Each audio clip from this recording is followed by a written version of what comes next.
And welcome back, everybody, to the Podcaster Nation. That's right. I said welcome back because I know you were just listening to our stuff and you loved it so much you came back for more. Folks, that was brilliant. That was a fantastic decision. I don't blame you. Now, why do we have so much more for you? Because this is the podcast. It's about podcasters, it's for podcasters, and it's done by podcasters. And our guest today is, amongst other things, wait for it. No, wait for it, a podcaster. You're brilliant. You folks are absolutely fantastic. This is the place where we come together to raise each other up, and this is the place where the rising tide raises all ships. Let's get sailing and bring in our guest today. Uh, this lady is the host of Podcasting for Financial Professionals. It's a fantastic podcast. You got to check it out. I loved it when I got a chance to listen to it. Please welcome Virginia Elder to the show. Virginia, how are you today? I'm great. Thank you for having me, Rory. Oh, it's wonderful. Thank you so much for coming on. And I do want to thank you again publicly for helping me out and rescheduling a little bit. We had a little issue before, and you were like, no problem, let's reschedule. So thank you so much for just that attitude. It was really refreshing and wonderful. Thank you. Yeah, no problem. I know things come up. No, it was great. It really was. All right. Now, I know we want to talk about the podcast and kind of get into what it is you do and, your company and stuff like that. Before we do that, tell everybody a little bit about who is Virginia Elder. What are you about? How in the world did you end up in this crazy podcasting world that we are all in today? Yeah, well, thank you. It is a disconnected story, seemingly, but then let me help you see the full picture.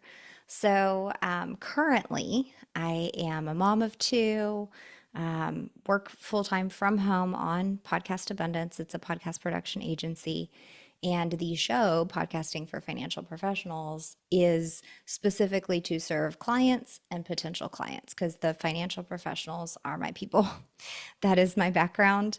I have an accounting degree. I did audit for several years. I did project management, lots of contract negotiating and budgeting and accounting. And during that time, while I learned a ton about project management and big equipment and all this amazing stuff from the multi-million dollar level, we were actually going through some pretty serious personal financial struggles. And so at that time, where did I turn? Podcasts. And some of the podcasters may have been financial advisors, money coaches, money therapists. I mean, you can find the most amazing help online. And so here I was commuting to this amazing job every day, worrying about dropping my kids off at daycare, like the typical mom hustle. And I am just binging these podcasts for any and every bit of help that I can. And of course, I would go back home or go back to my desk and, make whatever change and look at the budget and figure out and, check out what an ETF is and just all of these different things. And so I started really working on our personal finances. And that was like the segue into this podcasting space. I definitely became obsessed and started going to conferences and just really checking out, okay, what do these people do? Like they're in my mind at that point on a pedestal completely, right? Like they have it all going on. They have millions of followers. Who are they? Oh, I'd be so honored to meet them, right? It was like the celebrity. And in time, I met plenty of them, realized that they are really cool, normal people. And at that first conference that I went to, actually, it was a financial content creation conference. So some of the people that I'd listened to that got advice that helped me were there. I got to meet them in person, and a few other folks at that same conference asked me to produce their show just because I had started dabbling in the editing space and, thinking like, well, maybe I could help other moms in my position. And this was back in 2018, 2019. So, boom, I had a couple clients, Podcast Abundance started, and now that is what I do, where I'm just helping financial shows be more amazing financial shows and trying to help in a roundabout way, trying to help other people that were like me back then searching for that advice. Nice. I love that. I mean, it's a great niche to be in, and man, I hate the word niche, but I know. it's a great niche to be in. Now, when you say financial services, is that like financial planning and insurance and that type of thing, or is it also any business that sort of has financial issues that you can help them with? How wide is that? Yeah, so most of my clients are business owners themselves. They're either a solo practitioner or they have a small practice. It is a typically very small, I mean, categorically a small business can have 60 employees, which to me that's a lot of people. So, small businesses, small business owners, and they may be offering bookkeeping services, CPA services, tax, legal services around finances.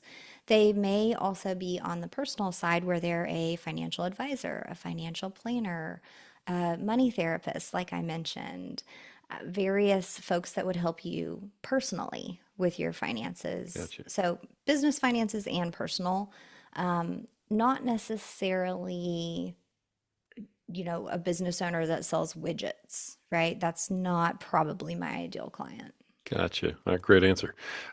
So, as you, first of all, congratulations to being a mother too, and being able to stay home with them. That's just Thank absolutely you. fantastic. My wife did that for years, and that's why I have three fantastic kids. I only had a little bit to do with it, but she really did all the rest of the work. So I Thank love hearing you. that. That's fantastic. But you've got a company that goes with the podcast, and you mentioned it briefly, and Mhm. then a little bit about what you do. It's Podcast Abundance, and it's a premium podcast production and management agency. Do I have that correct? Mhm. Yes. Okay, so if I have a podcast, I mean, well, I do have a podcast, so it's not really. Anyway, if I'm just someone who has a podcast and I'm going, hey, I need some help. I want to come talk to Virginia. What do you offer me? How can you help me as a podcaster to whatever did you help me with? Yeah, that's a great question. Thank you. Sure. The services will always start with an audit. I mean, you heard it earlier in my story. I'm an auditor by heart. So it's not as scary as like an IRS audit, okay, folks? Like, That's a triggering relax. word. Yeah. uh, if you don't have a show yet and you want a show, we look at it as a brand readiness report. So maybe that sounds a little better. But if you do have a show, what we're looking at is what are the components you do have? How are they formatted? What is the structure? How often are you publishing? And then we're taking a dive into your website, your socials, your email newsletter, all of the online podcast and business assets that you are putting out into the world. Do they connect with each other? Is there a flow? What are your numbers look like? Are listeners translating into email subscribers? Are those email subscribers converting into sales for your business? So we're just really diving in and getting this comprehensive view of, hey, how's the business going, right? Then we can start talking about updating certain components. What is the frustration you're feeling around your podcast right now? Is it editing? Is it software? Are you struggling booking guests? Like, what is the thing that is just like so annoying right now? Okay. And all of those things are areas where we can provide solutions. We primarily focus on editing audio and video, writing your show notes, getting you some great SEO friendly titles, and then pushing your show up to all the platforms for you. So you're not up till 2 a.m. night before publish trying to, post your show and messing with all that. Because ideally, I want you to be that business owner that the podcast is your marketing arm and it's working for you, and you aren't spending all of your time in that bucket of tasks for your business. Nice. So I'm behind the mic Hmm. doing, what I do. Hmm. And then I'm, I guess, either coaching or doing whatever the business aspect of it is. I'm spending my time building business one on one or with groups Yeah, and sort of doing what I do without having to worry about the setup and the edit and everything right. else. Do you guys do like marketing of any kind or, get into social media or any of that? We do some repurposing, plenty of repurposing actually. and we can, write your social media captions, schedule it all up on various social media channels. I do not get into marketing as far as like ads and running ads for you and finding, mattress and avocado and all these other sponsors that are, what is it, Hello Fresh that's on every podcast. I don't get into those. So if you have those relationships set up and you're managing your ads through Megaphone, I can assist with that management piece, but I would still really rely on the podcaster to say, who they want advertising on their show and where those ads should be placed. We can manage it, but I don't like trying to find you sponsors. Okay, makes sense. And the reason is because as a business owner, I think your show should be the commercial for your services. So even if you don't want to talk directly about your services, we would encourage you to create a short commercial for your podcast audit, for example. That would be one that I could run for my show. Create my own commercial, insert it into my show. Then we can talk about SEO or like whatever we want to talk about on my show. But then there's this little snippet in there about like how to do business with me. So those are the type of commercials that I want my clients running, not necessarily for these big brands that have nothing to do with their business model. Nice. So your podcast is your marketing arm. It's your lead generation Hmm. tool, the whole nine Hmm. yards. Hmm. Okay. So question: do you use your podcast the same way then? A little bit, yes. Okay. So most of the folks that I interview are either financial professionals who have a show. They come on kind of similar to what you're doing here, Rory, Yeah, absolutely. where they talk about their show. What were the growing pains? Why did you start? How's it going now? Give us some insight into like what your numbers look like. Are you getting calls about like, hey, I heard you on a podcast and now I'm ready to do business with you? Like that's everybody's dream, right? Sure. So, very similarly, where I interview, and they may not be my clients, they can be any financial professional with a show, because we're trying to learn from the folks that are doing it well. The other type of person that I interview is someone who I also feel my clients could use and like, and someone who may help them grow their business as well. So not only am I in the podcast lane doing audio and video for them, but maybe there's another service as far as like business growth, specifically for financial folks that might help them out. Awesome. I love the business model, first of all, that you're Mm, putting out there. I think it's right on, and that thank sounds you. great. The I also love that it's all guest centric or audience centric. It's Mm, what's going to be helpful for my audience.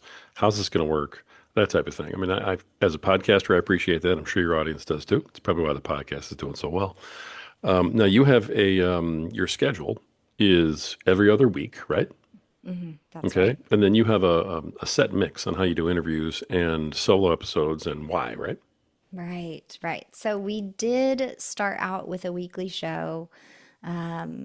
I want to say early 2024 when I rebranded to podcasting for financial professionals. That was a very specific strategic move to target exactly who I want to work with. Right. And quite honestly, it is very challenging to run a business and host your own show. So we did weekly for a while. And then I said, you know what? I want to trim some costs and I want a little more freedom in my personal schedule. So we went to every other week production, which is still helpful and action packed, right? But it gives me a little more time to think about who, when, why, what I'm going to talk about, especially for my solo episodes. So the pattern, like you mentioned, is two interviews to one solo. And however that works out on the calendar, it does not necessarily mean there's two episodes in a month. Some months there are three, opportunities for a episode. So it just kind of works out that way when you go to an every other week publish. Nice. A lot of folks have opinions one way or another. Some folks really just want to keep it solo. They don't want to interview anybody. Some folks I Mhm. talk to are like, I just want to interview everybody, and I don't ever want to speak solo because I don't like talking into the, screen. You're doing both, and I mean, you seem very organized, planned, purposeful. So Thank I'm you. guessing that you have a purpose for doing each one. Am I That's right. close? Yes, yes, that's All right. right. Tell us about that. So, anytime someone is the face of their brand and they are offering services, whether there's a team behind you or not, but if people call up thinking they're going to get to talk to you, whether they do or don't, they want to hear from you on your podcast because that is a big trust establishing factor. If they can see your face, if they can hear your voice, they get to know your personality, even if you don't um, reveal, family matters or your political affiliations or your religion, just all of that kind of like taboo or private topics type stuff. Just from the way you are, people can start to say, okay, I think we're aligned, or yeah, this person is not for me. And that is what you want. And so that is the purpose for any business owner of doing any mix of solo episodes in there with interviews. Um, I do not recommend doing a full solo show because what happens there is that you lack the networking factor in the podcast space. So when people only hear from you, yes, you're the business owner, I'm offering these services, blah, blah, blah, but you're really like podcasting in a silo. You're not bringing in any additional talent to help foster conversations, any outside perspective. And it's really important that people see you as this community supportive entity, right? Just the same as you wouldn't start a business and then probably never talk about it. You might never go to like a networking event or a conference or attend a summit online. That doesn't make any sense. How would you get any contacts? So it's the same way in podcasting. So I do recommend a mix at the very least. Some folks go like 3 interviews to one solo. That's fine. You can decide your mix and you can rely on your metrics to see if that mix is working for you. And again, be strategic about who you have on. But I very strongly recommend that as a business owner offering services, you incorporate some level of solo episodes into your show. Nice. I love that. Absolutely love that answer. Could not agree with you more. Thank you. There's so many positives to both. And if you only do one or the other, you're just like eliminating all the Mhm. positives from the other one. So I love that you're doing that. Thank you. Um, the now the podcast is 75 episodes. Is that right? Yes, we are All right. 75 episodes in as of last week. Nice. So we're As on of the off recording, week right now. right? Yes, As of recording, more. It'll be more by the time you guys hear it because it takes a true. while for these to come out on this podcast. But yeah, definitely. So you've already passed a couple of milestones, the 20 mark Mm, and then the 50 mhm. mark. So I mean, you're on your way up. 100's coming. So Yeah, that's going to for be awesome. sure. Very, very And that cool. doesn't count all of the episodes that we've produced for people and Sure. participated in. Yeah, I was telling you before recording, I've had folks before that are like, hey, I just don't want to do this myself. I need someone to conversate with. So I will opt in as a co host here and there. Some of my clients have interviewed me on their show, so it's been quite fun. But yes, I've probably truly experienced um, hundreds. Maybe we might be getting close to the 1,000 mark as far as publishing for clients and my own show. But yeah, it's been Nice. fun. Nice, nice. I'm glad that you brought that up earlier then too. Um, the if I'm a new podcaster, Hmm. then I mean clearly you can help me get started. Absolutely. Okay, We and love doing launches. there you go. That's any new podcaster. If you're thinking of doing a podcast, you can certainly help them. Hmm. So my question really is that if I'm a current podcaster and I'm doing it all, I'm the control freak, and I'm editing, and I'm marketing, and I'm trying to sell something. I got a product. I'm trying to build a business. At what point, prior to utter and complete emotional breakdown, Yeah. do I contact you for help? Yeah. That's great. And I will say I've been there and that's why I started this company. Because back when I was trying to do that show, thinking I would try to help moms in my same position, and just really speak to like that kind of like budgeting with diapers situation that's going on for those first few years of your kids' lives. Because that was tough. Daycare and all the costs that come with new babies. And I didn't find any shows that I could binge that were by moms for moms in that specific situation in personal finance right then. So I was there. I was literally, coaching other moms on their finances and only being like a couple years ahead of them, right? Like I had only paid off all of our debt and started investing a couple years ahead of that. So I was there in the weeds, trying to build the business, trying to coach folks, um, you know, trying to complete the podcast every day. And then suddenly I have folks come into me saying, "Hey, can you produce my podcast?" It's like, I'm gonna pull my hair out. So I very much understand. And my heart goes out to these folks who are hustling because I know that's what it is. It is not just a game you're playing, 60 hours a week. It is a true hustle. And I would say, um,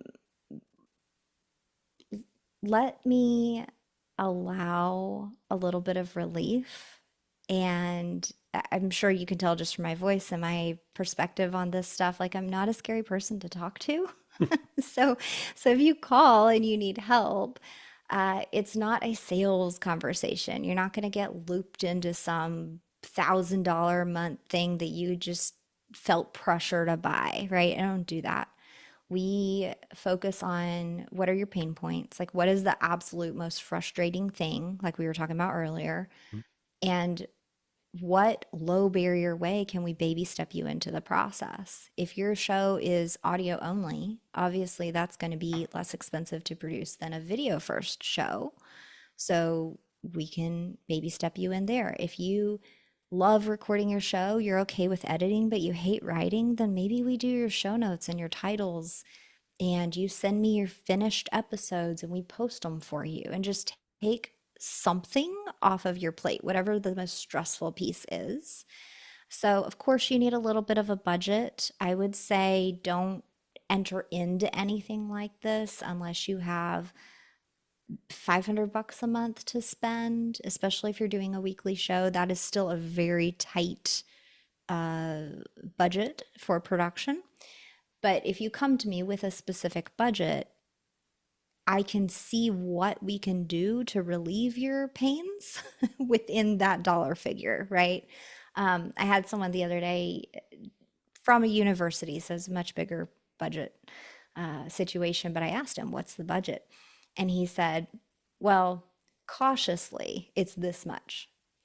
And I sensed immediately because I think we all have this fear that if you tell someone, "Oh, I have a $10,000 budget," they're going to charge you Exactly. $10,000. And I told him, no, no, no. What I'm asking there when I ask that question is so that I know if I have to like finagle and like work things and trim this, and okay, if we do this here, then we can repurpose it here, and like it's like a puzzle to fit within the budget, which is harder to do, right? But if you tell me your budget and our services fit well within that budget, well, then your quote is still going to be what the quote was going to be. I just didn't have to like trim and finagle and work and puzzle and do all this stuff to make it fit in your price range. So, Nice. long answer, but I hope that helps. I think it definitely does. I'm sure people are, listening to this right now. So, you're so right about the budget question, though. Oh, what's your budget? $10,000. Okay, so you're in luck. My product's only 9,500. So we're in great Yeah. shape. Yeah, no. Right, I don't exactly. do that. I don't play games. I don't like it. It sounds funny if I say I don't like games, but I don't like business like scammy I don't know how to explain it, but I Trying to don't get play over on games like somebody. that. And yeah, exactly. No, Yeah, I I don't got like you. that stuff. You're a professional who's offering a service and you deserve to get compensated for that service. And that's pretty much all you're trying to figure out. Yeah. Mm-hmm. No, it's cool that you have, a little bit of a sliding scale so that you can say, hey, if you can't quite afford this, maybe we can just do it this way. Mm-hmm. That's unique. You don't normally hear Thank you. that. Most people kind of have their pricing structure like, here it is. You got it. Right? Yeah, Maybe yeah. package A and package B, but that's pretty much it, so that's pretty Yeah, cool. thank you. And we do have, the set prices on the spreadsheet, right? But I can say, like you said, just this piece or that piece and kind of extract those specific items. So Yeah. yeah, That's a I great way to find have a it. conversation. That's cool. Mhm. Excellent. Excellent. Let me ask you this about the podcast, your podcast, the podcasting for financial professionals. Now, do you spend time, energy promoting the podcast itself, or does that get promoted through a business, or is one promoting the other? What's the synergy, and how do you work your promotions for your podcast, your company, and yourself? Yeah, okay. This is still a work in progress, and I think that all businesses probably are always working on this, trying to figure it out. For sure. I do promote my show, of course, on social media, via the newsletter. That is where some of my time goes. I want to do a better job of pulling very specific clips out of my show that solve a very specific problem. And what I want to do, and what I would encourage people to do, if you can pull this off, is when you are chatting with someone, let's say on LinkedIn or I don't know, Instagram DMs or whatever, and they have that specific problem that you've identified that's like somewhat common, maybe a barrier or common question that they have, I want to be able to send them that clip that's like, hey, I'm so glad you asked me this. Here's a clip from my show talking exactly about this. Like, I'd love to talk with you more, something like that. And really just using your show as part of the conversation. Um, I think that's interesting and unique. And sure, maybe it takes a little more effort to pull those clips out and identify them, but I think folks will really find value in what you're doing. And maybe they're not a listener of your show. Maybe they don't even know your show exists, but then they will, right? And then since they found value out of that clip, they might be like, oh, let me go check out the whole thing. And of Hmm. course, then you're building that trust. Then they may become a client, even if you weren't having that initial conversation. So, one way that I've been enjoying marketing the business lately is by creating webinars and hosting those every other month. And I've been experimenting with running ads to the webinar. Now, the webinar is free. So initially, you're thinking, okay, you're spending some ad money. People are signing up for free. What is this doing for you? But when they sign up, of course, they get that hour with me. They can ask questions in the chat. It's kind of like this conversation between Rory and I. We're just here live together, hanging out. So it's really fun. And what that does is gets those people on my email list. So from there, not only do they get served a sequence of emails that says like thank you for coming to the webinar, it might answer some questions, it gives them an opportunity to sign up for one of the audit packages that I was sharing earlier. So there could be sales from that email sequence, but then they also get to start hearing from me every week in just a newsletter, right? So then they hear about the podcast. They see testimonials of something that's going on with current clients. They start to really get into the business with me. And that's, again, something that really fosters trust. So, Nice. still working through some things. I mean, you can see like my whiteboard and different things behind me, but lots of plans in progress. Yeah, I mean, it's a very nice and pretty setup, but by the same token, that's a working office right there. If you've got a whiteboard with different colors going, that's a whole lot of thought being put in every line up there. So, I mean, that's pretty Thank impressive. you. That's old school. I love that. My kids come draw things around it and Well, put you got to like have that. You got to have that. How old are your kids? Oh gosh, we just had birthdays, 11 and 13. Oh, wow. Okay. Excellent. Well, Mhm. yeah, you're right there. You're right there. Enjoy these years. Let me just tell you. I have Yeah. three. I'm an empty nester. It sucks. It's terrible. Being an empty nester is the worst thing in the world. It just really is. Mm, But anyway, yeah, so enjoy that time. It's fantastic. And you had 11 thank and you. 13. They're drawing some interesting stuff on your boards too, I bet, which is Luckily, cool. nothing too crazy, but There you go. I love it. I want to go back to what you said just a second ago, though, about sending the clip to answer the Mhm, question. I love that because right off the bat, I was like, well, here's two big advantages to mhm, that. You've got it's a personalized response, mhm, so people are going to like it, and they may even respond to it better, faster, whatever, because it is personalized to their question. But then it also shows that person that they're not the only one who's ever had that question. mhm. So there's a sense of, sort of, belonging, a little validation, maybe a little more comfort built in there. I like that a lot. That's a great tip for everybody out there who's listening. So, I mean, if you get nothing else from this, maybe think about doing that, folks. I'm telling you right now, because that's a great idea. That's the rising tide raises all ships part of the show. We There get we these, go. cute little tidbits from people who know what they're doing, which is great. So I hope that that's worked out well for you. Yeah, thank you. Very, Thank you very so cool. much. And I hope it helps everybody listening. Yeah, me too. Pay attention, folks. She's giving you gold here. So, all right. The as you have done the podcast, the is there a particular platform that you find works better for you, or one that really doesn't work at all for you? I mean, one end of the spectrum or the other. Yeah. So we host my show and several of the video first shows at this time through Podbean because it was one of the ones where you could, when the whole video first push came about, because it used to be podcasts were audio, then you put your video on YouTube if you're doing that. Right. A lot of folks don't know it, but Apple Podcasts has accepted video for years. And I just don't think anybody knew anybody was doing it. I didn't know, even being in the business since 2019. It was just, okay, like audio goes on podcast apps. Um, Spotify adopted video recently. So we're facing this challenge right now in the industry where it's very disjointed as far as video first podcasts go. So you're posting video on YouTube.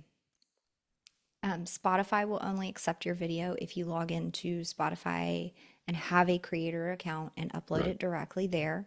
And then you have your podcast host account where it goes to Apple and Castbox and all of the probably 20 apps that people can listen to podcasts on. The trick there is don't connect your Spotify account because you're already uploading it directly to Spotify. So again, Right. it's just a big challenge in the industry right now. I have started to see some discussion around some new platforms that will truly be an all-in-one host. So I'm excited to see that. But at this time, Podbean is the best solution I've found for a video first show because you can upload your video there. Like I said, it goes to Apple as video. It goes to all the other podcast apps as audio, and you don't have to upload a video file and an audio file. It just strips it off of the video. Nice. So that is what's working now. I record my show using Riverside FM. That's a platform very similar to Zoom, but the difference from Zoom is that they created it with the intention of recording high quality audio and video. Absolutely. Yeah. So you can pull off really great quality files for your editing team. Other than that, there are a lot of options for social media schedulers out there. So you can actually schedule your reels and clips from your show, audiograms, whatever it is that you're doing to push your show to social media. I do recommend using a scheduler because just the same as you would schedule up episodes ahead of time, maybe hopefully at the beginning of the month, you schedule your shows for all the rest of the month. And you could do the same with your social media clips. And it just really takes the grind and I've got to log in and I've got to do this thing and what do I post today and all of that just Yeah. out of the equation. Yeah, that's I mean, do you have a favorite one of Yeah, those schedulers? I like Metricool. Hmm. It's really helpful as far as the analytics and first off, the number of social media platforms that it will connect to and automatically push your posts to. But then on the back end, the analytics are really kind of fun to look at. Of course, the name is Metricool, so of course they've got like all these fun colors and this really great like platform that's enjoyable to use. So, and it's very affordable as far as schedulers go. There are some out there that are 500 for the year, and Metricool is like 250, 280, something like that. Hmm. All right. That's, I mean, for the whole year, that's not bad. So I got True. you. All right, time for my corny question because we've been just way Okay. too serious for the last couple minutes. So we got to break this up a little bit. My corny question I ask everybody when they come on the show is when it comes to doing your podcast, Mm. what is it about doing your podcast that you love the most? And what is it about doing your podcast that you just absolutely throw out the window, can't stand, dislike the most? Okay. The thing I love the most is getting to hear like the back end details from other podcasters. So, like we were talking about earlier, it's very similar to what you're doing, which is so hilarious. Um, so, when I get to talk to a financial professional who's been doing their show, let's say they're 600 episodes in, like you, I love to hear, how you did it, what you did, the details, right? Sure. Similar to some of the questions you're asking me. The thing that I dislike is when no matter how hard you've tried to schedule around things, the neighbor's lawn crew shows up. And you are dressed, for a woman, you've got your hair done, you've got your makeup done, you got your jewelry on. Like, Oh we boy. already changed out of our PJs and we got ready, right? And we are going to sit down, got the camera charged, we got everything ready. You Oh, hear that's that great. leaf blower fire up. Dang it. Oh, that is so perfect. Oh my God, you're right. That's exactly how it goes too. You Yeah, know. because you've got your calendar Um, blocked for, every potential interruption the house cleaners are not coming, kids are at school, you've blocked out everything. You've got mhm. all the notifications off, and then the dang long crew shows up. Oh yeah, that's great. That is great. I love that. That's very unique. I don't think I've ever gotten that answer on this podcast about the thing that you dislike the most about podcasting. We That actually lawn got a crew unique answer. My makes goodness. me want to go throw tomatoes at them. The lawn crew. All right. That was great. All right. Thank you for that answer. Let me ask you about AI because everybody wants to hear about AI. Yeah. How do you incorporate, or do you Mhm. incorporate AI into what you do with your podcast and also with sort of how you teach and what you do in, producing and managing the other podcasts that you work with? Yeah. Okay, this is a good one. So, of course, we absolutely are integrating AI in our process as far as managing the shows for people. We use, and we bounce kind of around between different show notes AI platforms. So, there are things like Podflow, Cast Magic, Pod Squeeze. There's all these, they all have funny names. Uh, but they are where you can upload your audio or video. It, you know, transcribes it and it will pull what it thinks are some great summaries, titles, Facebook captions. I mean, you can get all kinds of really cool suggestions out of the AI platforms for the written part of your show after you've created the content. So that's very helpful because while the team might manage a full episode and edit it, and then I get the completed version for review, I can watch it or listen to it while looking at the AI platform's suggestions and identify, is this actually a good suggested title? Is this actually a true summary of the show, or did it just like pull something from this person's bio? And so, with that being said, I mean, obviously there's some human decision making involved still, but the AI platforms do a great job of suggesting things as you are putting together your show notes. So, just from that, you can tell that I still am the person, final review, a lot of times writing the show notes myself, depending on what team members are doing. And so there is still that very human processing involved as far as what the title is, what the show notes say. And we're very picky about our show notes because I really want, if a podcaster, I mean, if a listener clicks into the show notes to see what your episode is about, I want there to be some valuable content there. I don't want it to just be two sentences. We have 4,000 characters of space that we can use in our podcast episode descriptions. We may not use all of them, but a good thousand is probably worth it if you have a decent length episode. So we can pull out bullet points, timestamps, a summary, your guest bio, your bio, a couple services, follow links. Like there's so much we can pull out. So that's an important part of the process that we use AI for. My clips guy that promotes all of our reels and like YouTube shorts and all of that, I am positive that he uses some AI to identify which clips he should uh, pull down and edit. Mm. Now he edits them by hand because of just like the graphics, and he incorporates the logo, and he does a really good job of making sure that the host and guest are both highlighted within that clip.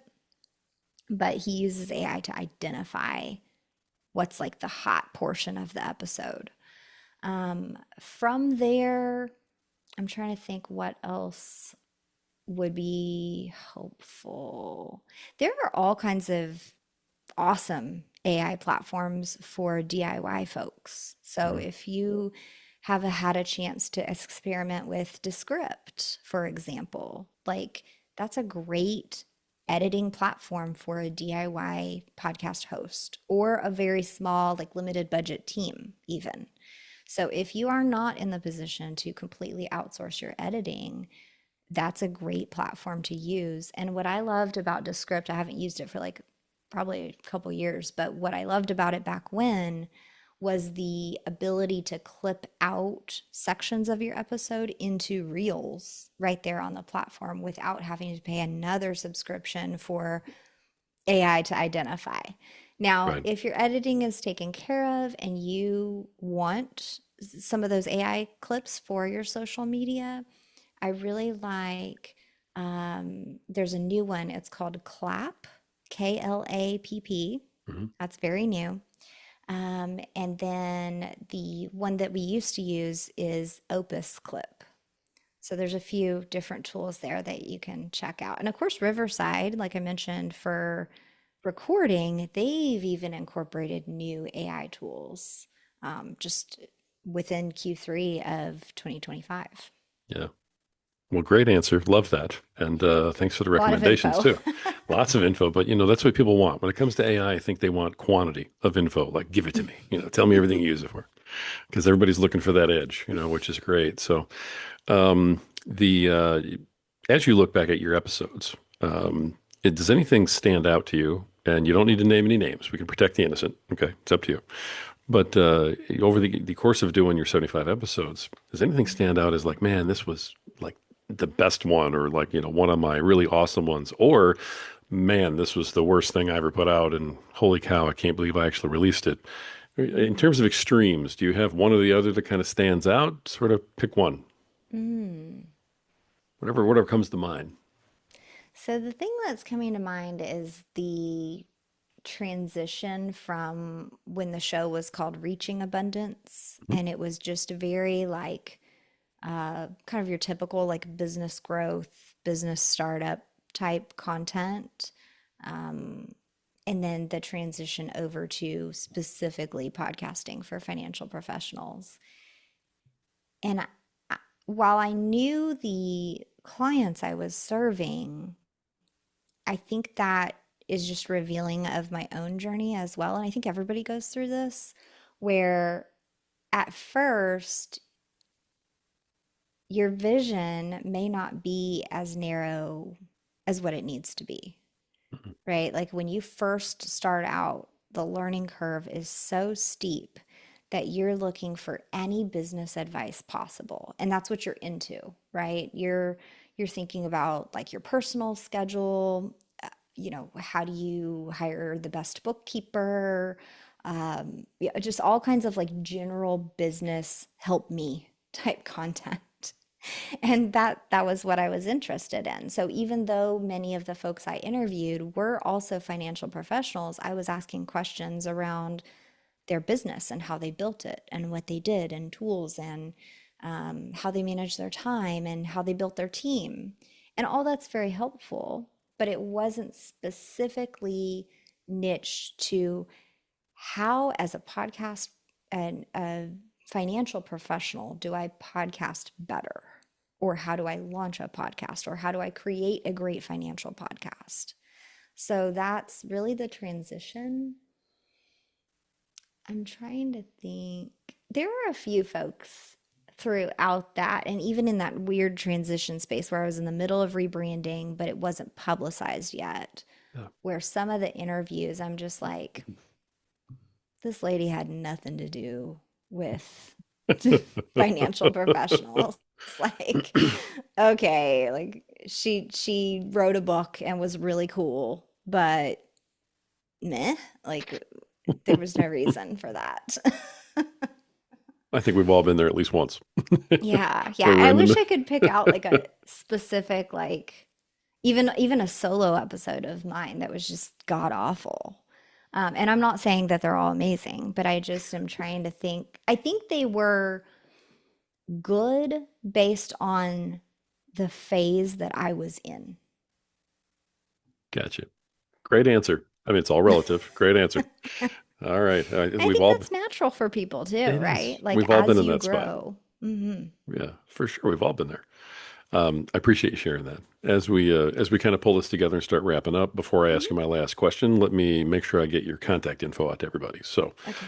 and then I also know that you have a free offering that you want to tell everybody about. So, give the contact info, tell us what your freebie is, and then I'll hit you with the last question. Cool. Okay, All sounds right. good.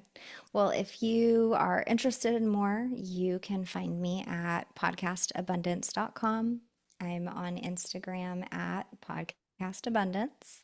And you can also search my name on LinkedIn. That is where I'm most active. And it's Virginia Elder, Virginia Elder.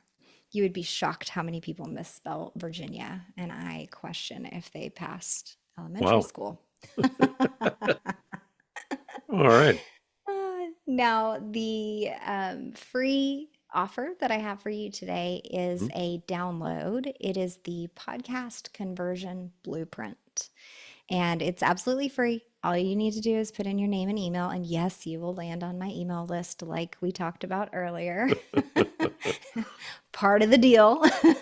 But you get this free PDF that will walk you through the formula that converts listeners to clients, and it will also help you really structure your episodes for conversion. So, again, this is primarily for business owners who are using the podcast to market their business. And I hope you enjoy it. Awesome. And the link for that will be in the show notes. So will these other Yes. ones. So love that. Appreciate that very much. All right. So last question. Here we go. And I like to end with this, especially somebody who's doing everything that you're doing. I mean, you've already imparted a huge amount of knowledge on anybody who's paying attention today. And so let me press for one more and see if I can get one more time to the well. As you have been doing your podcast, and in regards to doing your podcast, what is your best piece of advice for podcasters out there who are just not quite where you are yet? Mm-hmm. I say get involved with the podcasting community. There's so much that you can learn from other podcasters. So look up a couple of conferences and see if, at first, if there's anything local that you can go to, because that's like the cheapest, easiest, most accessible thing, right? Maybe Podcast Movement hosts a local meetup in your town or PodFest. They do have different, I don't know if they're affiliates or whatever around the country, but other podcasters that have raised their hands that say like, I want to host a meetup in Dallas, Texas, for example. Check it out, see if you can find anything. They may be on Eventbrite or some of those like local meetup type sites that you can find. If you happen to figure out that PodFest, Podcast Movement, or any type of creator conference is in your town within the next year, I would definitely try to get a ticket and check that out. PodFest is in Orlando every single year. So if you happen to be looking at a Florida vacation, then maybe you happen to schedule it around when PodFest is happening and you could get to check out that conference. Podcast movement moves around. If you are a financial professional interested in creating content, I suggest a conference called FinCon. That's one that I go to every single year, and everybody there is interested in creating financial content. So it's very niche. Everybody there is super welcoming and fun. And, for being financial dorks, like we're all pretty cool, I just got to say.